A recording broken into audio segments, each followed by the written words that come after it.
নমস্কার বন্ধুরা, মেঘার সাথে বাঙালিয়ানার আরও একটি নতুন পর্বে আপনাদের সবাইকে স্বাগত। বাঙালির রবিবারের দুপুরবেলা মানেই বাঙালির পাতে একটা লাল লাল ঝাল ঝাল মাংসের ঝোল কিন্তু পড়া চাই। সেটা চিকেন বা মাটন যে কোনোটাই হতে পারে। তো আজকে আমি আপনাদের সঙ্গে শেয়ার করছি আলু দিয়ে মুরগির মাংসের ঝোলের একটা রেসিপি বা একটা চিকেন কারির রেসিপি, যেটা রবিবারের জন্য একদম আদর্শ। তাহলে চলুন এবার রেসিপিটা দেখে নেওয়া যাক। রান্নাটা শুরু করার আগে রান্নার জন্য কিছু প্রিপারেশন আধ ঘন্টা আগে থেকে আমাদের করে রাখতে হবে, সেটা একটু দেখিয়ে দিই। আমি এখানে একটা বাটির মধ্যে 6টা মাঝারি সাইজের শুকনো লঙ্কা, 1 টেবিল চামচ মতো জিরে নিয়েছি, গোটা জিরে। তো এগুলোকে কিছুটা জল দিয়ে প্রথমে ভিজিয়ে রাখতে হবে। এর মধ্যেই আমি স্বাদ মতো গোলমরিচও দিয়ে দেবো, মানে গোটা গোলমরিচ দিয়ে দিলাম এর মধ্যে। শুকনো লঙ্কা এবং গোলমরিচ এগুলো অবশ্যই নিজেদের স্বাদ অনুযায়ী দেবেন। এগুলোকে আধ ঘন্টা মতো ভিজিয়ে তারপর মিক্সিতে বা শিলনোড়াতে বেটে নিতে হবে। এরপর আদা রসুনের পরিমাণটা দেখিয়ে দিই। আমি এখানে 60 গ্রাম রসুন এবং 25 গ্রাম মতো আদা নিয়েছি। এটা 1 কেজি মাংসের জন্য রয়েছে। এগুলোকেও আলাদা করে বেটে নেব। এর সাথে আমি এখানে 1 কেজি চিকেন নিয়েছি বা মুরগির মাংস নিয়েছি। ভালো করে ধুয়ে জল ঝরিয়ে 2 টেবিল চামচ টক দই চিকেনের মধ্যে মাখিয়ে রেখে দিয়েছি। এটাকেও আধ ঘন্টা মতো রেখে দেব ঢাকা দিয়ে। আধ ঘন্টা পর এবার আমি রান্নাটা শুরু করছি। একটা কড়াই ভালো করে গরম করে তার মধ্যে 4-5 টেবিল চামচ মতো সর্ষের তেল দিয়ে দিয়েছি। অবশ্যই কিন্তু রান্নাটা সর্ষের তেলে করার চেষ্টা করবেন, তাতে রান্নার স্বাদ অনেক ভালো হবে। তেলটা খুব ভালো করে গরম হয়ে গেলে এর মধ্যে 1-4 চা চামচ মতো নুন দিয়েছি। তারপর এই তেলেই বড় টুকরো করে কেটে রাখা আলু দিয়ে আলুগুলো খুব ভালো করে ভেজে তুলে নিতে হবে। আলুর পরিমাণটা আপনারা নিজেদের পছন্দ অনুযায়ী কমিয়ে বা বাড়িয়ে নিতে পারেন। আমি এখানে 6 টুকরো আলু নিয়েছি। আলুটা ভালো করে ভাজা হয়ে গেছে, এবার আমি এগুলো তেল থেকে তুলে নিচ্ছি। তারপর এই তেলের মধ্যেই আমি ফোড়নের জন্য দিয়ে দেব 2টো তেজপাতা, এর সাথে দেব গোটা গরম মশলা। গোটা গরম মশলার মধ্যে 2 টুকরো দারচিনি, 3টে ছোটো এলাচ এবং 4টে লবঙ্গ নিয়েছি। ছোটো এলাচের মুখগুলো অবশ্যই ফাটিয়ে দেবেন, তা নাহলে তেলের মধ্যে পড়ে কিন্তু এগুলো ফাটতে পারে। এর সাথে দিয়ে দিচ্ছি আমি 1/2 চা চামচ মতো চিনি। এতে কিন্তু গ্রেভিটা একটুও মিষ্টি হয়ে যাবে না। চিনিটা দেওয়ার কারণে গ্রেভির মধ্যে খুব সুন্দর একটা কালার এসে যাবে। চিনিটা ব্রাউন হওয়া পর্যন্ত এবার অপেক্ষা করতে হবে, মানে চিনিটাকে ক্যারামেলাইজড হতে দিতে হবে।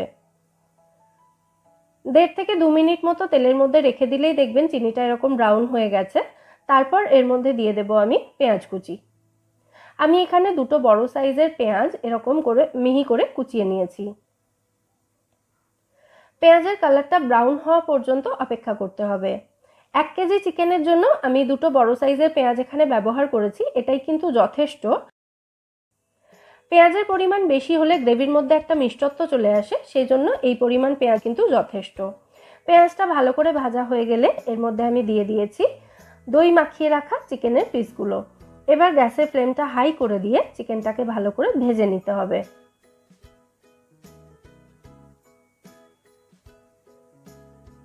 চিকেনের কালারটা চেঞ্জ হয়ে এসেছে দেখুন, মানে চিকেনটা ভাজা হতে শুরু করেছে। তো এই সময় আমি এর মধ্যে দিয়ে দিচ্ছি বেটে রাখা আদা রসুনটা। এবার আদা রসুনটাকেও খুব ভালো করে ভেজে নেব, যাতে আদা রসুনের কাঁচা গন্ধটা চলে যায়। আর এই সময় চিকেনটাও আর একটু ভালো করে ভাজা হয়ে যাবে। চিকেনটা ভালো করে ভেজে রান্না করা হলে চিকেনের মধ্যে যে একটা আঁশটে গন্ধ থাকে সেটা কিন্তু পুরোপুরি চলে যাবে।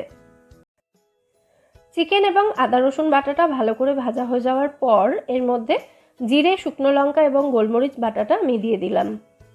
মশলাটা ভালো করে মিশিয়ে নেব চিকেনের সাথে।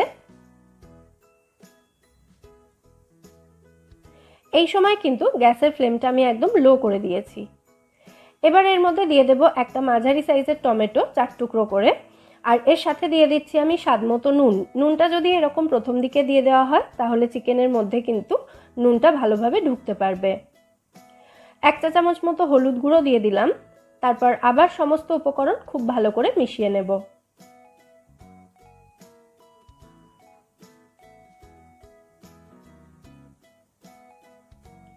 সমস্ত উপকরণ ভালো করে মিশিয়ে নিয়ে এরপর আমি এর মধ্যে ভেজে রাখা আলুর টুকরোগুলো দিয়ে দিয়েছি। চিকেনটা কষানোর সময় যদি আলুটা দিয়ে দেওয়া হয় তাহলে আলুটাও কিন্তু খুব ভালোভাবে সেদ্ধ হয়ে যাবে।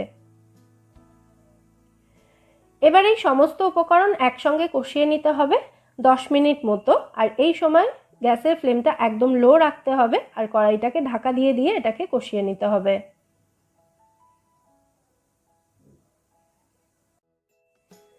লো ফ্লেমে ঢাকা দিয়ে 10 মিনিট মতো কষিয়ে নেওয়ার পর এবার আমি কড়াইয়ের ঢাকনাটা খুলে আরেকবার ভালো করে এটাকে নাড়াচাড়া করে মিশিয়ে দিচ্ছি। মশলাটা চিকেনের সাথে খুব ভালো করে কষানো হয়ে গেছে, টমেটোটাও একদম নরম হয়ে গেছে। এবার এর মধ্যে আমি মশলার বাটিটা ধুয়ে সামান্য একটু জল দিয়ে দিলাম। এই সময় গ্যাসের ফ্লেমটা একটু বাড়িয়ে দিচ্ছি, মানে এতক্ষণ লো ফ্লেমে ছিল, এবার আমি মিডিয়াম করে দিয়ে এটাকে আরও 2 মিনিট মতো কষিয়ে নেব। তাতে চিকেন থেকে যে জলটা বেরিয়েছে সেই জলটাও একটু টেনে যাবে। 2 মিনিট কষানোর পর দেখুন জলটা অনেকটাই টেনে গেছে। এবার এর মধ্যে আমি দিয়ে দেব গ্রেভির জন্য পরিমাণ মতো জল।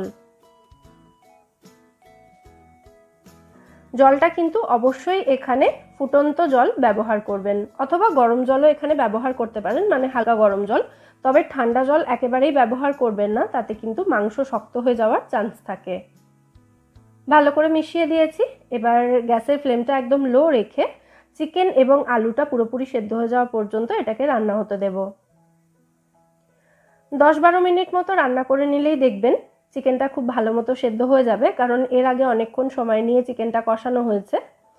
তো এখন দেখুন চিকেনটা হাড় থেকে ছাড়তে শুরু করেছে, তার মানে চিকেনটা ভালো মতো সেদ্ধ হয়ে গেছে।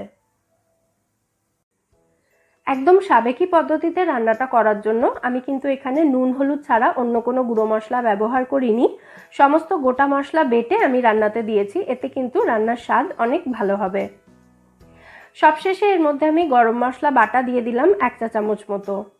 দারচিনি, ছোটো এলাচ এবং লবঙ্গ 3টে উপকরণ বেটে আমি এখানে ব্যবহার করেছি। গরম মশলাটা ভালো করে মিশিয়ে নেওয়ার পর গ্যাসের ফ্লেমটা অফ করে দিয়েছি। এবার কড়াইটাকে ঢাকা দিয়ে 5 মিনিট মতো এটাকে স্ট্যান্ডিং টাইমে রেখে দেব। এতে গ্রেভির কালারটা আগের থেকে আরও গাঢ় এবং সুন্দর হয়ে যাবে। 5 মিনিট পর আমাদের চিকেন কারি এখানে একদম রেডি। ওপরের লাইটটা অফ করে আমি একটু ন্যাচারাল লাইটে আপনাদের দেখিয়ে দিচ্ছি, তাতে আপনাদের কালারটা বুঝতে সুবিধা হবে। দেখুন কোনো রকম লঙ্কার গুঁড়ো ব্যবহার না করেই কিন্তু খুব সুন্দর একটা কালার এসেছে গ্রেভিতে। তাহলে অবশ্যই আপনারা এই সানডে চিকেন কারি বাড়িতে ট্রাই করুন এবং আমায় জানাবেন এই পদ্ধতিতে রান্নাটা আপনাদের কেমন লাগলো। রেসিপিটা যদি ভালো লেগে থাকে ভিডিওটাকে বরাবরের মতো একটা লাইক এবং শেয়ার করার অনুরোধ রইল। আর আপনি যদি আমার চ্যানেলে নতুন বন্ধু হয়ে থাকেন অথবা চ্যানেলটা এখনও সাবস্ক্রাইব না করে থাকেন, তাহলে চ্যানেলটা সাবস্ক্রাইব করারও অনুরোধ রইল। আর পাশে থাকা বেল আইকনটা কিন্তু প্রেস করতে ভুলবেন না। ফিরে আসবো নতুন কোনো রেসিপি নিয়ে। সবাই সুস্থ থাকবেন, ভালো থাকবেন এবং সবাইকে খুব ভালো রাখবেন।